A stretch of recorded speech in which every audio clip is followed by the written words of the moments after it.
我和猫咪的不解之缘。我们今天开车，这里一直有一个猫叫声，还在叫是不是？靠边。妹，你瞅见它？没有啊。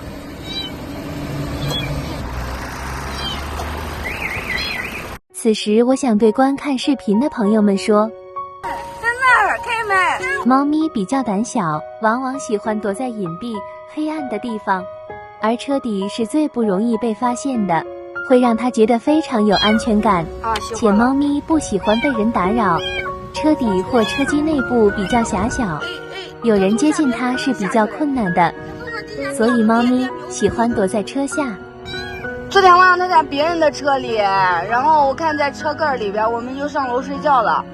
今天早上它居然在我的车里，我的妈呀！哎，对，出去。哎，它可以出去，它就是不出去。猫咪非常害怕。哎，去，快去！此时需要谨慎抓住猫的后颈肉。哎呀，我的妈呀！哎，看它闹着呢，快搁到车里头，快去！至此，小猫咪总算是安全出来了。也希望朋友们在开车前能观察一下周围。嘿，这。哎呦。吃的怪香的。小猫咪不知道饿了多久。3天5处了，可搞定了，不再喂了，以后不敢喂了，它老小。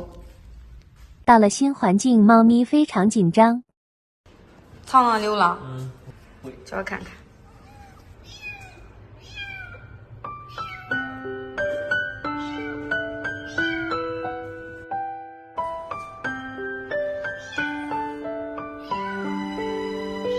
现在家脚还是没有藏身之地。看，它肯定还钻呢，还想钻还不想钻。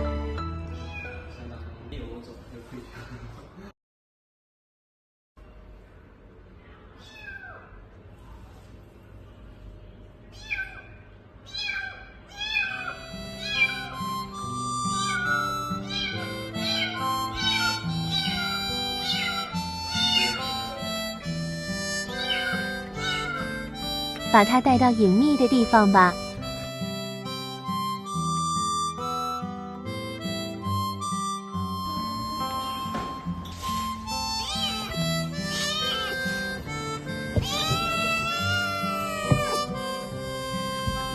你还会变音嘞？小猫咪的咩咩音也太可爱了，希望它的不安也能减少一些。关注我看猫咪会有怎样的变化吧。